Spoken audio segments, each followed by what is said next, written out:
అందరికీ నమస్కారం. నా పేరు రమ. వరించిన బంధం 41వ భాగం. రచయిత నీలువ గారు. ఫ్రెండ్స్, కథ చదవడం స్టార్ట్ చేసిన వెంటనే వీడియోకి ఒక లైక్ చేయండి, హైప్ చేయండి, అలాగే కామెంట్ కూడా చేయండి.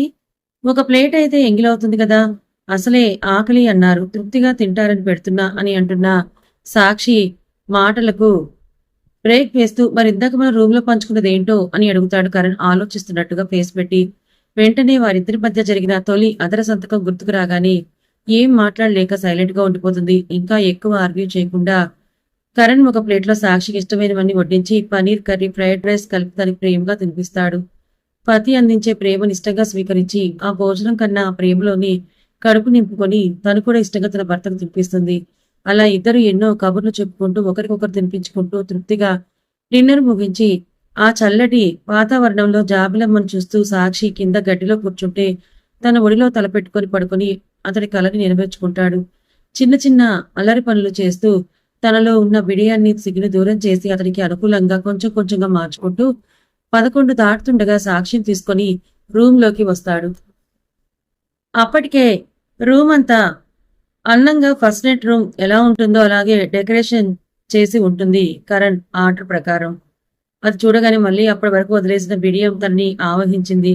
బెడ్ అంతా మల్లెపూలు, మధ్యలో రెడ్ కలర్ రోజ్ పెటల్స్ తో హార్ట్ సింబల్ అందంగా తీర్చిదిద్ది ఎస్కే అని వైట్ కలర్ ఫ్లవర్స్ తో లెటర్స్ రాసి సెంటెడ్ క్యాండిల్స్, మంచి అరోమా స్మెల్ ఇంకా ఫీలింగ్స్ రావడానికి మత్తైన సువాసనలు రూమ్ అంతా స్ప్రెడ్ చేసి అక్కడక్కడ క్యాండిల్ లైట్స్ ని వెలిగించి ఏసీ ఫుల్ గా అడ్జస్ట్ చేసి ఆ రూమ్ లోకి వచ్చేసరికి ఎలాంటి వాళ్ళకన్నా మంచి హాట్ రొమాంటిక్ కిక్కిచ్చేలా అలంకరించారు. సాక్షి నీతో కొంచెం మాట్లాడాలి, ఇలారా అని చేయి పట్టుకొని సోఫా దగ్గరికి తీసుకువెళ్తున్న కరణ్ వైపే ప్రశ్నార్థకంగా చూస్తుంది. ఇప్పుడే మాట్లాడాలి అన్నట్టు. ఇప్పటి వరకు భర్తగా భార్య దగ్గర ఎలా ఉండాలో నాకు నేను కంఫర్టబుల్ గా ఫీల్ అవుతూ నీ దగ్గర ప్రవర్తించాను. అఫ్ కోర్స్ నీకు కూడా ఇష్టమే అని నా మనసుకు తెలుసు కాబట్టి అలా బిహేవ్ చేస్తున్నాను. బట్ మొదటి రాత్రి అంటే 2 తనువుల కలయిక మాత్రమే కాదు, 2 మనసుల కలయిక. ఆ మనసులు పూర్తి ఇష్టపూర్వకంగా కలిస్తేనే ఆ కలయికలో ఆనందం, సంతృప్తి ఉంటుంది. నీకు నా మీద ప్రేమ ఉంది, ఆ విషయం నాకు బాగా తెలుసు. కానీ నీకిప్పుడు ఈ ఇంటిమేషన్ ఓకేనా? అంటే నువ్వేమైనా పోస్ట్ పోన్ చెయ్యాలి అనుకుంటే చెప్పొచ్చు, నో ప్రాబ్లం. నా వరకైతే నిన్ను నాలో కలిపేసుకొని సంపూర్ణ భార్య హోదా ఇవ్వాలని అనిపిస్తుంది. ఎందుకంటే అప్పుడు మనల్ని ఎవరూ వేరు చేయలేరు. కోర్స్ మనం కలవకపోయినా ఎవరు వేరు చేయలేరు. ఆ అవకాశం నేను ఇవ్వను. కానీ ఇంకొక క్షణం కూడా నీ ఊపిరి దూరంగా ఉండటం నాకు నచ్చడం లేదు. నీ మీద నాకున్న ప్రేమ అంతలా ప్రేరేపిస్తుంది. నా ఒంట్లో ఉన్న హార్మోన్స్ అన్ని రెచ్చిపోమని ప్రేరేపిస్తున్నాయి తెలుసా అని హస్కీగా అంటూ, నా గురించి కాదు, నువ్వు చెప్పు, నీకు ఇష్టమేనా లేదా మీ అక్క కోసం ఇప్పుడు జరగబోయే కార్యక్రమాన్ని వాయిదా వేయాలని అనుకుంటున్నావా అని తన వైపే అనుమానంగా చూస్తూ అడుగుతాడు కరణ్. అంటే ఇప్పుడు నేను వద్దంటే దీన్ని ఆపేస్తారా? మరి అలాంటప్పుడు ఇంత ఖర్చు పెట్టి డెకరేషన్ చేయించడం ఎందుకు? ముందే అడగాల్సింది కదా అని అంటుంది సాక్షి. చెప్పే కదా, నాకైతే నిన్ను నాలో కలుపుకోవాలని ఆశగా ఉంది. నా ఇష్టం తెలపడానికి అలా చేయించాను. అయినా ఖర్చు గురించి ఎందుకు ఆలోచిస్తున్నావు? మనం మరీ అంత లేని వాళ్ళం ఏమీ కాదు కదా. అందులోనూ నీ విషయంలో నేను ఇలాంటి వాటి గురించి అస్సలు ఆలోచించను. సో నువ్వు ఇలా మాట్లాడుతున్నావంటే నీకు ఇష్టం లేదనే కదా అని అడుగుతున్న కరణ్ మాటలకు బ్రేక్ వేస్తుంది సాక్షి. ఎలా అనుకుంటున్నారు అని ఆమె లిప్స్ ని క్లోజ్ చేసి సతీ ఇష్టంగా ఇస్తున్న ముద్దును ఆస్వాదిస్తూ తన అంగీకారాన్ని ఆ ముద్దు రూపంలో తెలియచేసినందుకు సంతోషపడుతూ తను మొదలుపెట్టిన ముద్దుని కంటిన్యూ చేస్తూ ముగింపు కరణిస్తాడు చిన్న పంటిగాడితో.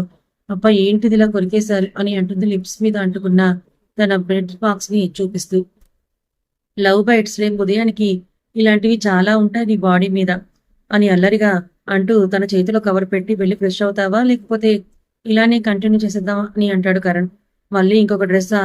ఇప్పుడు ఎలాంటి తెప్పించారు బాబు అని నీరసంగా అంటూ కవర్ ఓపెన్ చేసిన సాక్షి అందంగా నవ్వేసుకుంటుంది. ఎందుకంటే అది హాఫ్ వైట్ ట్రాన్స్పరెంట్ శారీ, అది కూడా స్లీవ్లెస్ బ్లౌజ్, వైట్ శారీ, దాని మీద రెడ్ కలర్ చిన్న చిన్న ఫ్లవర్స్ తో అందంగా కనిపిస్తోంది.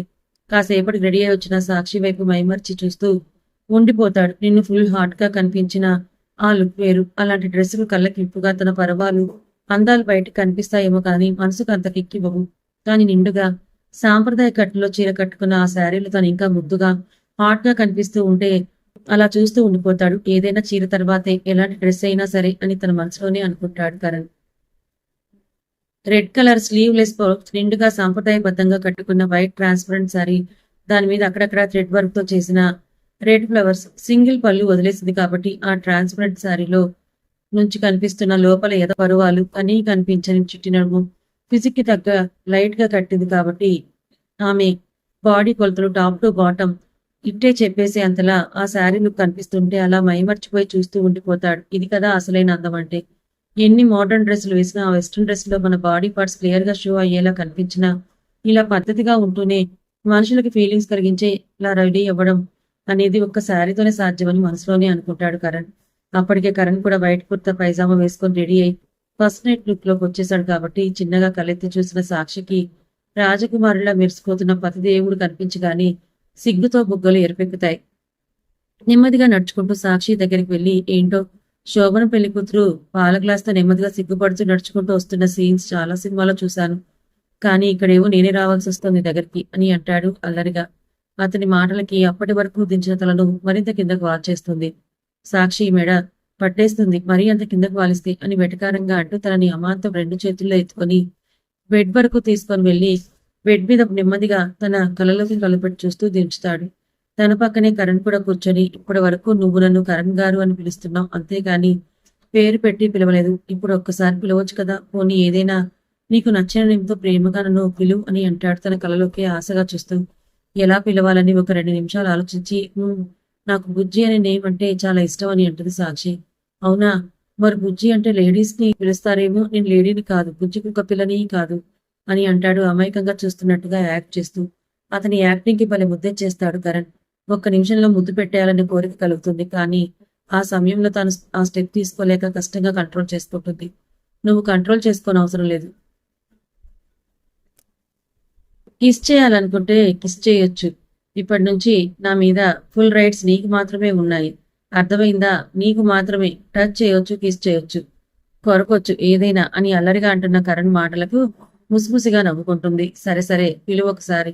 నువ్వు ప్రేమగా పిలిస్తే పలకాలకు ఉంది నాకు. ఒక నిమిషం సైలెంట్ గా ఉండిపోయి గట్టిగా ఊపిరి పీల్చుకొని వదిలి కరణ్తో పెళ్లి జరిగిన దగ్గర నుంచి కూడా తన గుండెల్లో దాచుకున్న ప్రేమనంతా రంగరించి గొంతులోకి తెచ్చుకొని ఆ ప్రేమంతా 2 అక్షరాలు చూపించేట్లుగా బుజ్జి అని పిలుస్తుంది.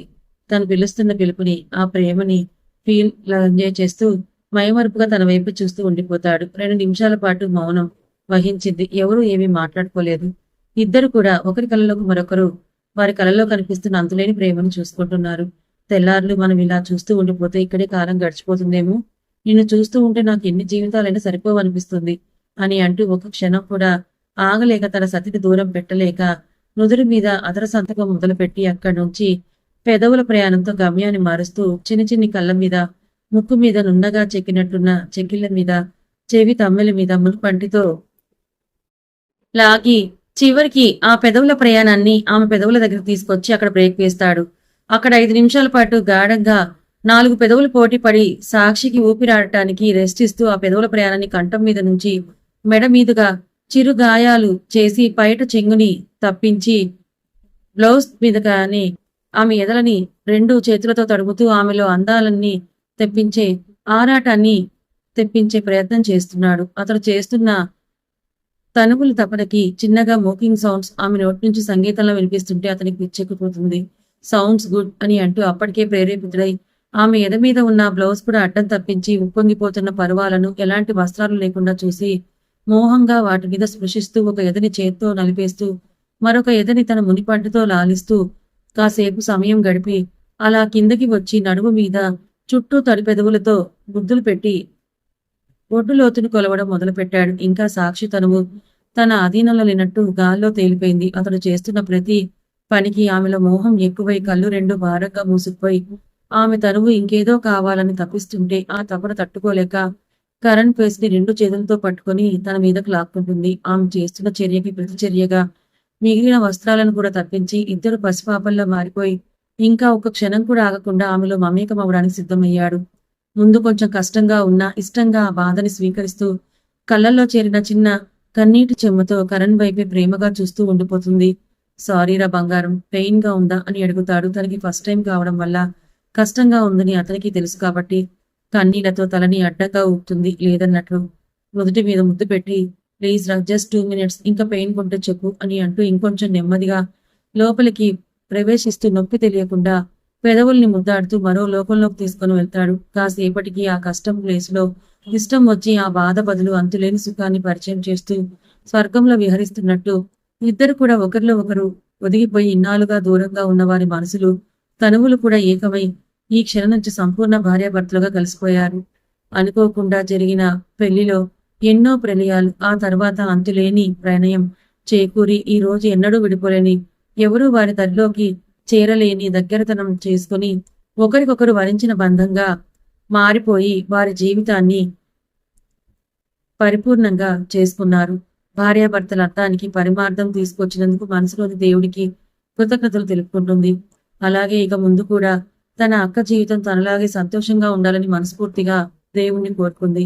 ఒక అమ్మాయిని ప్రేమించి మరొక అమ్మాయిని పెళ్లి చేసుకున్నందుకు తనలో తానే నలిగిపోయిన కరణ్ ఎన్నో ఒడిదుడుకులను, ఎంతో బాధను అధిగమించి చివరికి భార్య ప్రేమలో తడిసి ముద్దవుతూ ఆమె ప్రేమకు ప్రతీకగా అతడు కూడా తిరిగి ప్రేమను అందిస్తూ అంతులేని ఆనందాన్ని, సుఖాన్ని పొందుతూ ఆ రాత్రి మొత్తం శృంగార సామ్రాజ్యంలో తేలియాడారు. తెల్లవారు కూడా అలుపనేది లేకుండా ప్రేమ తగ్గిపోలేదు అన్నట్లుగా మరొకసారి అని అంటూ ఎన్నోసార్లు కలుసుకొని అసలు ఎన్నిసార్లు కలిసినా తృప్తి పొందలేనట్లుగా ఫీలవుతూ ఆ భార్యాభర్తల ప్రేమలో సరికొత్త ప్రేమను రుచి చూస్తూ కోడి కూసే వరకు రతి క్రీడలో మునిగిపోయారు. ఇలా మొదలైన వీరి దాంపత్య జీవితం ఇక ముందు కూడా ఇలాగే కొనసాగబోతుందా? సాక్షి కోరుకున్నట్టు తన అక్క జీవితం సంతోషంగా ఉండబోతుందా? తెల్లవారు లేచే అలవాటున ప్రణవికి అత్తవారింట్లో కూడా అలాగే 5 అయ్యేసరికి మెలకు వచ్చేస్తుంది. ముందు రోజు రాత్రంతా లేటుగా పడుకున్నా, అదీ కాక పెళ్లి పనులు, పెళ్లి కూతురు చేసిన హడావుడి వాటన్నిటితో అలసిపోయి ఉన్న తనకి టైంకి తను లేవకుండా ఉండలేదు. పెళ్లి గురించి అన్నీ తెలుసు కాబట్టి అత్తవారింట్లో పద్ధతిగా ఎలా ఉండాలో ఒకరు చెప్పాల్సిన పని లేని అమ్మాయి కాబట్టి చక్కగా ఫ్రెష్ అయి ఒక చీర కట్టుకొని బయటకు వచ్చేసరికి ఇంట్లో కొంతమంది బంధువులకి కాఫీ అందిస్తూ ఉంటారు రజనీ గారు. గుడ్ మార్నింగ్ అత్తయ్య, ఏమైనా హెల్ప్ చేయనా నేను అని అడుగుతుంది చిన్నగా నవ్వుతూ. వెరీ గుడ్ మార్నింగ్ రా, కొత్త పెళ్లి కూతురు అప్పుడే పనులు చేయకూడదని అంటారు. అదేంటి రజనీ, ఇంటి పని వంట పని చేయించకూడదు కొత్త పెళ్లి కూతురు? ఈ రోజు వ్రతం కదా, వ్రతానికి సంబంధించిన పనులు చేయించు, చాలా మంచిది, వాళ్ళిద్దరికి ఎంతో శుభసూచకం అని అంటారు అక్కడే ఉన్న ఒక పెద్ద ఆవిడ. సరే అయితే శివుడికి నైవేద్యం చేద్దువు గాని అని తనని వంటగదిలోకి తీసుకొని వెళ్ళి ప్రణవికి బాగా వచ్చిన స్వీట్ ఐటమ్ని చేయమని చెప్తారు. తన పక్కనే ఆవిడకి కూడా కావాల్సిన సామాన్లు అందిస్తూ మాటలో పడతారు. అలాగే దాంతో పాటు సత్యనారాయణ వ్రతానికి కావాల్సిన మండపం కూడా పసుపు రాసి బొట్టు పెట్టి ముగ్గులు వేసి పూలతో అందంగా అలంకరిస్తుంది. కాసేపటికి అర్జున్ కూడా రెడీ అయి రావడంతో ఇద్దరిని పీటల మీద కూర్చోబెట్టి పంతులు గారు పూజ ఆరంభం చేస్తారు. ఇద్దరు ఎంతో ఓపికగా నిర్విఘ్నంగా 3 గంటల పాటు వ్రతాన్ని ముగించుకొని వచ్చిన ముత్తైదులందరికీ వాళ్ళ చేత తాంబూలాలు ఇప్పించి పంతులు గారికి కూడా సంభావన ఇచ్చి పంపిస్తారు. ఇంకా ఇంట్లో ఉన్న కుటుంబ సభ్యులందరికీ ప్రణవి చేత ప్రసాదాన్ని ఒక్కొక్కరికి అందించి వాళ్ళిద్దరు కూడా ఉదయం నుంచి ఏమీ తినలేదు కాబట్టి పాలు తెచ్చిస్తారు. అప్పటికే 11 దాటిపోయింది, టిఫిన్ టైం కాదు కాబట్టి ఆచారం ప్రకారం ఇద్దరికి తొలి భోజనం ఆ ఇంట్లో అప్పుడే పెట్టాలి. అది లేటుగా పెట్టకూడదు, అలాగని విడివిడిగా తినకూడదు. అందుకే ఇంకా టిఫిన్ స్కిప్ చేశారు పెద్దవాళ్ళు. అంతమందిలో ఒకరితో మరొకరు చనువుగా మాట్లాడుకోలేక, ఒకవేళ మాట్లాడినా ఎవరో ఒకరు ఆట పట్టిస్తారని సైలెంట్ గా ఉండిపోయాడు అర్జున్. ప్రణవి ఏమో అత్తగారి ఫ్రెండ్స్ ని, ఇంకా రిలేటివ్స్ ని ఇరుగు పొరుగు అని వారిని పరిచయం చేస్తుంటే తిరిగి ప్రతి నమస్కారం చేస్తూ మర్యాదలు చేయడంలో నిమగ్నం అయిపోయింది. పంతులు గారి చేత అప్పటికే కార్యానికి ముహూర్తం కూడా పెట్టించడంతో అది ఆ రోజే కావడంతో ఆ పనులు చూసుకోవడంలో బిజీ అయిపోతారు అర్జున్ వాళ్ళ నాన్నగారు. కాసేపటికి అర్జున్ని ప్రణవిని పక్కనే కూర్చోబెట్టి ఒక అరిటాకు వేసి అందులో అన్ని రకాల ఐటమ్స్ వడ్డించి ముందు స్వీట్ తినిపించుకోమని చెప్తారు. వాళ్ళు చెప్పినట్టుగానే ముందుగా ఒక బూరెని తీసుకొని ఒకరికొకరు తినిపించుకుంటారు. ఆ తర్వాత స్వీట్, తర్వాత పులిహోర, అన్నం, ప్రతిదీ కూడా ఎవరికి వాళ్ళు తినకూడదు, ఒకరికొకరు తినిపించుకోవాలని అల్లరిగా అన్న రజనీ గారి మాటలకు అలాగే చేస్తారు వాళ్ళు కూడా. మొదట్లో ప్రణవి కొంచెం అందరి ముందు అలా తినిపించడానికి సిగ్గుగా అనిపించిన తర్వాత నా భర్తకి కదా నేను తినిపిస్తున్నదని సర్ది చెప్పుకొని ఫ్రీగా ఉండటం మొదలు పెడుతుంది.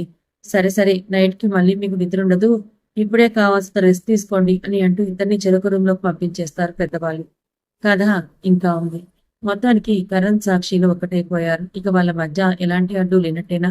ఎవరు అడ్డు రానట్టేనా? మరి అక్షయ్ అవికాల పరిస్థితి ఏంటి? మరో పక్క అర్జున్ ప్రణవిల సంగతి ఏంటి? ఈ 3 జంటల జీవితాల్లో ఏం జరగబోతుందో తెలుసుకోవాలనుకుంటే ఛానల్ని ఫాలో అవ్వండి. కథ నచ్చితే లైక్ చేయండి. Thank you so much.